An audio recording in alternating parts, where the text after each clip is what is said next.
McGee TV.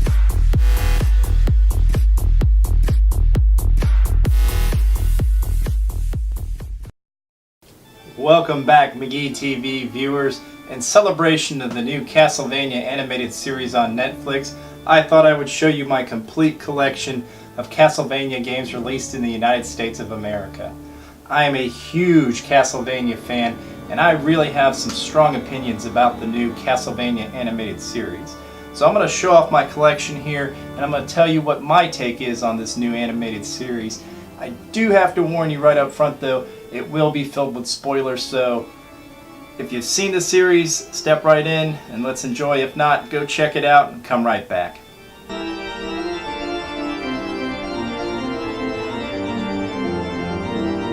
Alright, the first game in the series is of course Castlevania for the Nintendo Entertainment System. I did not have this game as a kid growing up. My parents rented it from a local game shop and I tried it out. I did not play this one very long as a kid. Later on I came back and picked it up as an adult because I wanted to have every game in the series, so I don't have a lot of childhood memories of this one other than just seeing some hints in some Nintendo Power magazines about it. I can tell you that I had a lot of fun playing it as an adult. I have not beat this game. I got all the way up to death. I could not defeat death. Death got the best of me. So I've yet to see Dracula firsthand in this game. But I do plan on going back and beating it. It's on the bucket list, so hopefully I'll get to that one soon. Alright, the second game, Castlevania 2 Simon's Quest, also for the Nintendo Entertainment System. This is the game that I had as a kid. I played the heck out of this game. I got used to the grinding aspect of it, running around killing skeletons in the forest at night, trying to level up Simon's weapons, searching through all the different towns for clues and battling my way through the dungeon. I actually did beat this game. I did, however, have to consult Nintendo Power because who in the world would figure out that you had to kneel before a stone wall to get a tornado to pick you up to get to Dracula's castle? So it's an awesome game. I really enjoyed playing it. I know that there have been some critics come out and say some negative things about it in retrospect, but I think for the time it was very impressive, having a day to night cycle, having multiple endings, having all these different places that you could visit. I really enjoyed the game and I still consider it to be one of my favorites. So if you're a retro collector out there, I recommend Castlevania 2 Simon's Quest. The Castlevania Adventure for the Game Boy. I had a lot of fun playing this one. It moves a little slow, I have to say, going back and playing it again after all these years. The character movements aren't nearly as fluid and as fast as they are on the original Castlevania games for the Nintendo Entertainment System, but it was an early attempt at a Castlevania game, one of the earliest Game Boy games, and I thought Konami did an okay job on it. They had a remake of this game that came out for the Wii. It was a digital-only title, Castlevania Adventure Rebirth. I had quite a bit of fun playing that as well. They really did a great job of updating the graphics in that particular game. I found it to be just as challenging as the original though, so I haven't beat that one yet, but one of these days. The third entry in the series, Castlevania 3 Dracula's Curse, was also for the Nintendo Entertainment System. This is another game that I picked up as an adult. I have not gotten very far in this game. I've played it a few times and for some reason I just can't seem to get very far into the game. I've got to try out all the other characters you get to play as besides Trevor Belmont, and I had a lot of fun playing it. It's something I should probably get back to sometime soon. I'm actually very interested in doing that now that I've watched the Castlevania animated series on Netflix. The story for that is based on Castlevania 3 Dracula's Curse and stars many of the protagonists from that game. So this is one of my favorite Super Nintendo games, period. Super Castlevania 4. I very much love playing this game. This is something that I can go back and play from start to finish randomly throughout the years. I just really love the graphics, the level design, the music. For me, this is the best in the series where you're playing as a Belmont. I just really love the ability to whip in multiple directions rather than just forwards or backwards. I had a lot of fun playing as Simon in this one, and this stands out as one of my favorite games of all time, and definitely the best Castlevania for Super Nintendo. This game right here was a constant companion of mine as a kid. I played the heck out of Castlevania 2 Belmont's Revenge.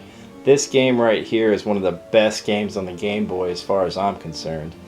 I just really love the music in this game. That's one of the things that really stood out to me, is that it's some of the best chiptunes I've ever heard on a Game Boy.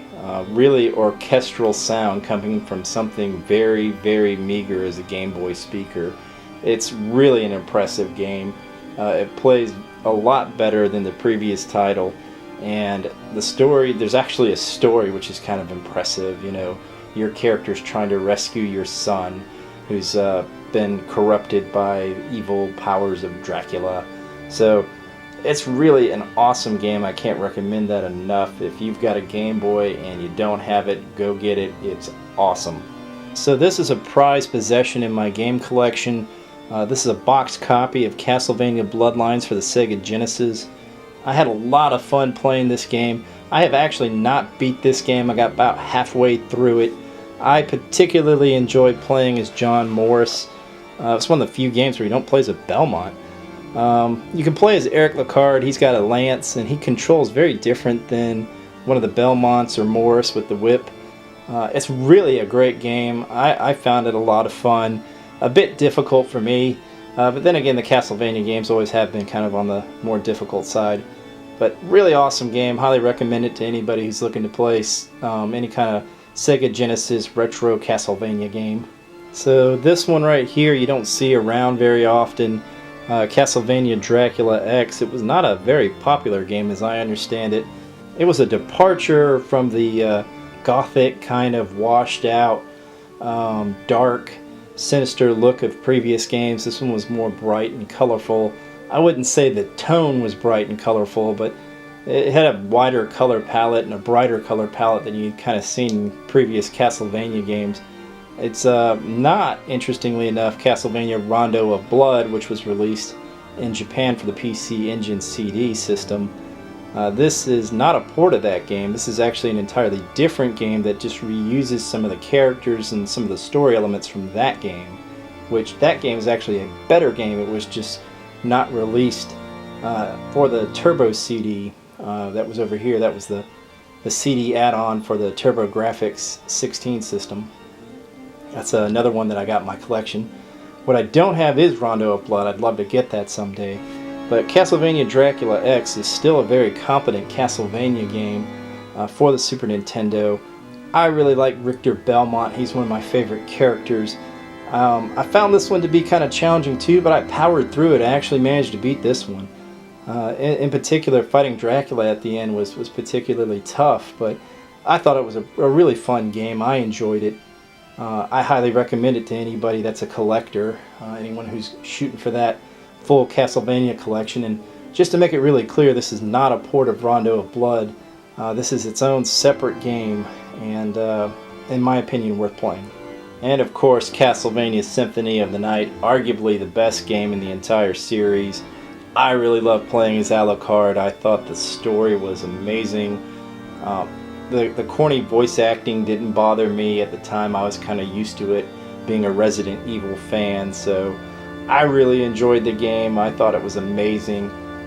Really just one of the most beautiful games I had played up until that point, and just a very fun, really well-made game.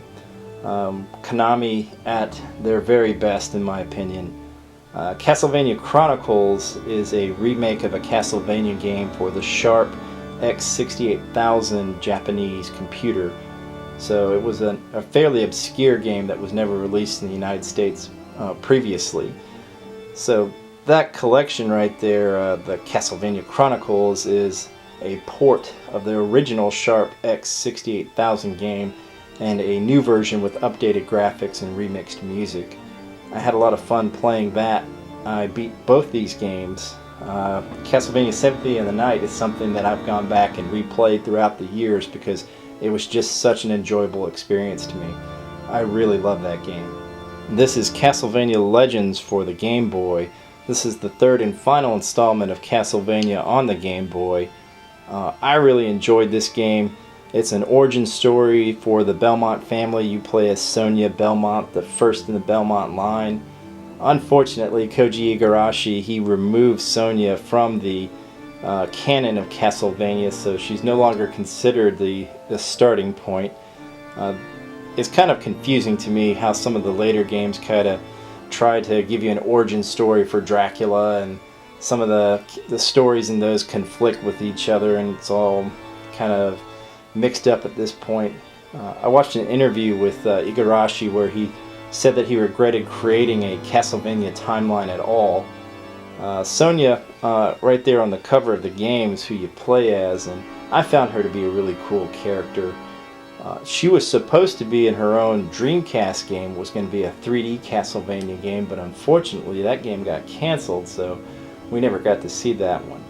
But Castlevania Legends, I had a lot of fun playing it. I did play this one from start to finish, and I know it's a little pricey, a little bit more rare than Castlevania 1 or 2 on the Game Boy, so if you see it out in the wild for a good deal, go get it. It's awesome. Castlevania for the Nintendo 64. This was Konami's first attempt to bring Castlevania into the third dimension. Many regard this game as a failure. Quite a few people complained about the controls, the graphics, and the camera angles. I really enjoyed the game myself. I will admit that I got very frustrated in playing some of the levels in the game.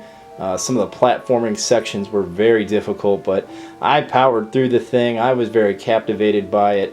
I'm a big fan of the Castlevania series, and I enjoyed this entry in the game series, although I do recognize that a lot of people found it to be quite a frustrating tale, but I thought Konami did a pretty good job of bringing Castlevania into the third dimension in this very early attempt. Castlevania Legacy of Darkness isn't so much a sequel to Castlevania for Nintendo 64 as it is more an additional quest. Before the days of DLC, if you really wanted to add something more to a game, you really had to put out another physical release. There wasn't a way to download an extra chapter of the game, so Castlevania Legacy of Darkness, you're playing as Cornell, a character that can transform into a werewolf. He plays very different than the game's protagonist in the previous game, so I found him to be kind of interesting to play as. I felt like it brought kind of a new dynamic to the game, but it's not really a sequel. It reuses some of the same levels in the previous game. It does add some additional levels and characters, and it's kind of interesting to see Cornell interact with some of the other characters, and the story's a little different with him, so I enjoyed Castlevania Legacy of Darkness. So this is my Castlevania collection for the Game Boy Advance. I've got Castlevania Circle of the Moon, Castlevania Harmony of Dissonance, and Castlevania Aria of Sorrow. I had a lot of fun playing all these games. I played all these games from start to finish. They're in the same Metroidvania style found in Castlevania Symphony of the Night. This would be the style that would kind of carry through for Castlevania for the handhelds after Circle of the Moon. The only exception to that really being kind of at the very end of the series. There were more of a return to the original style. But I had a lot of fun playing all three of these games. In particular, I enjoyed the story of Soma in Castlevania Aria of Sorrow, although I really did enjoy the controls of Harmony of Dissonance. Circle of the Moon, I just remember being really impressed with the graphical power of the Game Boy Advance when it came out. The characters and the enemy sprites were very clear and crisp, and it was a very fun game. Out of all three of them, though, I think Aria of Sorrow was the best, but just barely beating out Harmony of Dissonance. Really great games. So this is my Castlevania collection for the PlayStation 2 and Xbox. These games right here were a lot of fun. As you can see, I've got Castlevania Lament of Innocence for the PlayStation 2. I thought this was an awesome game. This was Castlevania 3D done right. With Koji Igarashi at the helm, you could see the Belmont lineage carried on through this one. All those touches that were in Symphony of the Night were translated over into this. Very well done 3D game. I think it's one of the most underrated games in the Castlevania series. I really enjoyed playing as Leon Belmont, and I just really felt like they did a terrific job with this particular entry in the series. Castlevania Curse of Darkness is very unique in the aspect that you play as Devil Forge Master Hector. This guy collects all these different familiars that follow him around and kind of help him out in battle. There's kind of a collection aspect to that was kind of interesting. I have both the PlayStation 2 and Xbox copies. I started off with the PS2 version, and when I saw the Xbox version with the ability to play in 720p, I just had to pick it up. Really fun 3D Castlevania games. I found these a little bit more accessible to me than Lords of Shadow. I had some difficulty with learning the controls for Lords of Shadow, so I prefer Castlevania Lament of Innocence, and I highly recommend that if you have the opportunity that you check it out. I've got Castlevania Dawn of Sorrow, Castlevania Order of Ecclesia, and Castlevania Portrait of Ruin. All three of these games are a lot of fun. A lot of graphical improvements made with the more powerful hardware of the Nintendo DS. All three of these are in the Metroidvania formula. There are some subtle differences. There are more things to collect, I would say, in some of the latter games. They give you some more options with familiars. You have some of that in Dawn of Sorrow, but it just gets to a whole nother level, I would say, as the series improved throughout the Nintendo DS. Out of the three games, Dawn of Sorrow kind of stands out to me because it's the continuation of the Soma storyline from Castlevania Aria of Sorrow for the Game Boy Advance. I really like the character of Soma, and any kind of Castlevania game that's got Alucard in it is always going to have my attention as well. So these games are really awesome, and I highly recommend them. This is Castlevania the Dracula X Chronicles for the PlayStation Portable. I found this to be a very interesting entry into the Castlevania series. This one right here contains more than one game.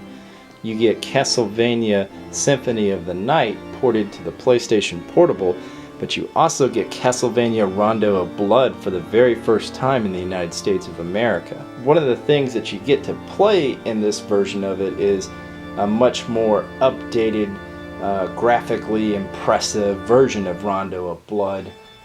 You can unlock the original version of the game as well, which is really great because I kind of prefer the original version to the updated version. Although I am impressed with the ability to render some of the characters into a kind of 3D style that still plays on a 2D plane, similar to games like Pandemonium. I still prefer the original graphics. I thought they did a really good job. I did enjoy playing the updated visuals, though. I played both versions in this game. The port of Castlevania Symphony of the Night tried to improve on some of the weaker aspects of the original game. They redid some of the dub. Some people prefer the dub in this version. I prefer the original dub. To me, I felt like the voice acting wasn't drastically improved in this version. There were some tweaks to the script, I remember, but I still prefer the original Castlevania Symphony of the Night. The only thing that really stands out to me in this collection with regard to Symphony of the Night is the ability to play as Maria at last, which is really fun. Previously, the only way you could really play as Maria in Symphony of the Night was to import a very expensive version of Castlevania Symphony of the Night for the Sega Saturn, and only the Japanese copy, because it was never released in the United States, would give you the ability to play as Maria. There's also an extra dungeon in that game that was never released in any other version of Castlevania Symphony of the Night, so it's on my bucket list to pick that one up and play that extra dungeon whenever I get a chance. Castlevania the Dracula X Chronicles, highly recommend it. Great game for the PlayStation Portable. This is the collector's edition of Castlevania Lords of Shadow. I picked this up right before the game came out, had to pre-order it. I was very excited to see Castlevania done on the PlayStation 3. As you can see, you got the whip right there, and there's our hero right on the front, Gabriel. This right here is an art book where you can see some of the artwork from Castlevania Lords of Shadow. Some really gruesome, scary stuff there. Gabriel looking all cool. I was very excited when I saw the trailers for this game. When I sat down and played it, I had a little bit of difficulty mastering the controls. Because of that, I actually have never beat this game. I need to go back and sit down and invest some time in this one and really learn how to play it. I played some of the God of War games, and I played Shadow of the Colossus, which this game borrows from both of those games, so you would think that I'd be able to pick this one up. But for some reason, I found it kind of difficult to control Gabriel. Some really awesome artwork here, though. This is one I'm going to have to sit down and play again sometime soon. But yeah, really awesome art book that came with this, and then, of course, the soundtrack, which is right here. It's a really cool looking disc. And then, of course, you have the game right there. It's a really nice little package that it all came in, too. This is Castlevania Lords of Shadow Mirror of Fate for the Nintendo 3DS. I pre-ordered the game, which got me this really rad Castlevania case for my 3DS. I've been using that case ever since I got it. This game right here was kind of interesting. They attempted to kind of blend the Lords of Shadow series with the original series, as you're playing as Belmont in this game, unlike some of the other games where you were playing as characters that were not a part of the Belmont clan. So it was interesting. It was a side-scroller with 3D graphics. It uses the Nintendo 3DS's unique 3D feature. I played it. I didn't really find it as enjoyable as some of the past Castlevania games, but I still found it to be kind of impressive for the hardware. It was just something I hadn't really seen Castlevania done in high definition on a 3DS system, so it was an interesting game, perhaps not the best in the series, but worth taking a look at, I'd say. So I picked up Castlevania Lords of Shadow Collection. This gives you the Reverie and Resurrection DLC for Castlevania Lords of Shadow, plus it includes the Castlevania Lords of Shadow Mirrors of Fate HD version for the PlayStation 3, and the Castlevania 2 Lords of Shadow demo. I also have, of course, Castlevania Lords of Shadow 2. Both these games I've played a little bit of. I haven't really invested a whole lot of time in them, as I have not completed the original Castlevania Lords of Shadow game. All the same, I got these at a really good price, as you can see, $11.69 for Castlevania Lords of Shadow Collection there. And then I picked the other one up for $22.49, so I'm always, hunting around at GameStop for those deals whenever I can find them.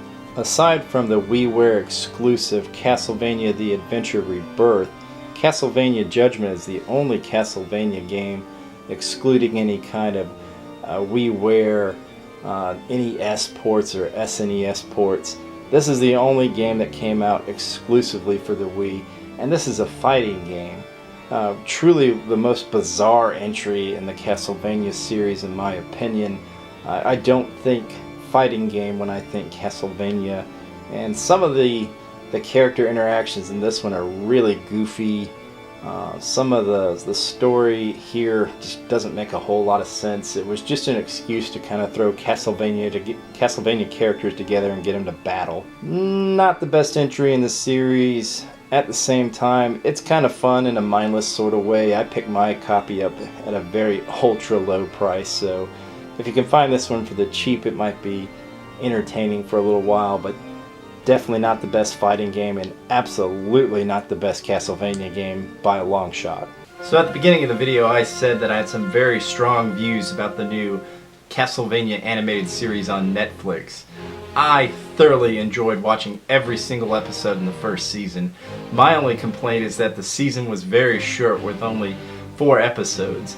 Each episode's only about 25 minutes long, but the art style, the story, the characters, the music, I felt like it really captured that atmosphere, the impending doom, the invincibility of Dracula's forces. The only thing standing between humanity and the brink are our heroic characters, Trevor Belmont, Sypha Benaldez, and, of course, Alucard. The story of the animated series focuses on the events that happen in Castlevania 3 Dracula's Curse. The protagonist seems to be Trevor Belmont, although the very first episode is very focused on Dracula and his story. Just what Vlad suffered from humanity taking the life of his beloved wife, Lisa. I thought it was very interesting to see this, beautiful rendered version of Dracula's castle, complete with skeletons on pikes. Very much the image that you would imagine with Vlad the Impaler's castle. And there goes Lisa walking in, and she's not armed, she's not ready to battle the Dark Lord. She's there to seek his help. She wants to learn from Dracula because she's been told of his wisdom, and she's very interested in science and helping people, and she believes that despite all the many signs around her that this is a very terrible person who wishes only to bring doom to the world, she reaches out and asks for his help.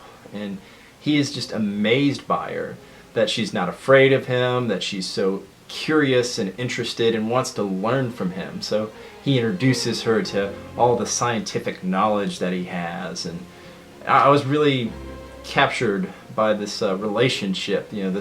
This monstrous figure who is just amazed by this woman who has no fear and is just so dedicated to helping people. Her dedication and her love is so infectious, it kind of transforms him into a human almost. He goes walking around as a human, lives as a human. It is only when the vicious bishop decides to burn her as a witch that Dracula regains his evil persona and seeks to punish humanity for their transgression, for ruthlessly murdering this woman who wanted to help them. Her pleas that he forgive them are ignored. Unfortunately, he's not there to hear them. I thought this was very interesting. There's a very similar scene in Castlevania Symphony of the Night where Alucard has a dream and he sees his mother being burned at the stake. So I felt like that was very much in line with some of the events that happened in Symphony of the Night. It was interesting to me to see them give Dracula this very human characteristic, and then he is transformed into a monster by his desire for revenge. Everything has a very large, very apocalyptic feeling in this series. I really feel like that captured the tone. The world is right near the end, and the only thing that can stop it is just a few good people trying. In particular, I think the most amazing character that I saw in this was Trevor Belmont. I was really impressed with his kind of carefree, almost country bumpkin kind of attitude towards things. Doesn't really care to get involved in stuff, just really wants to drink and sleep and just sort of travel around. Any kind of instinct he has to help people is just something that is rooted deeply in him and is almost reflexive in a way. I don't think that he thinks things through. He kind of reluctantly gets involved in things. He sees an old man getting beaten by some evil priests, and he can't help but get involved. Like a part of him, like you could tell, really just wanted to keep walking on, but that inner character shone through and he had to help. And I thought that was kind of a very interesting characteristic, an interesting portrayal for that character.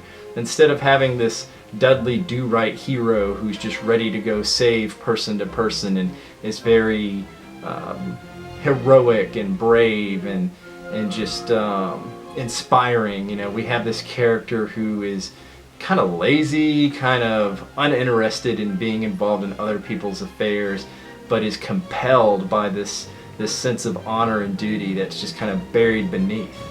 It's interesting to me, the idea that the Belmont family has kind of been ostracized and banished and excommunicated from society, and Trevor is just sort of this vagabond. He's this miscreant that people don't really pay that much attention to. He's just another drunkard in the pub.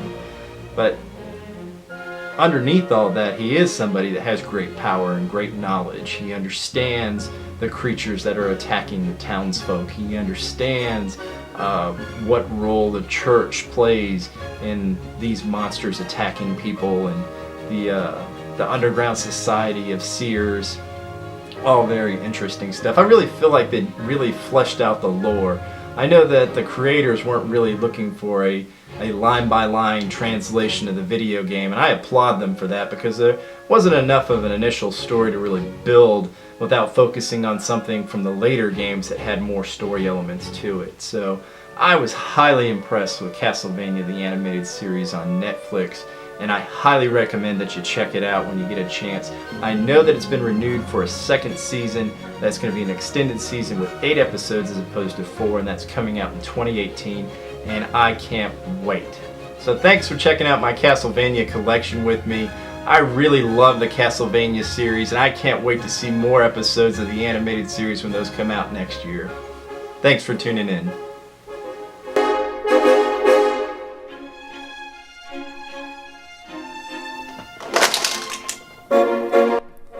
Please let me know if you agree or disagree with my review by commenting below or visiting us at McGeeTV.com or on social media at McGee_TV on Twitter, Instagram, and Facebook. Also, check out Evan and myself on Twitch at McGee_TV and XXScissorpXX Gaming. Finally, please like and subscribe for future content, and as always, thanks for tuning in.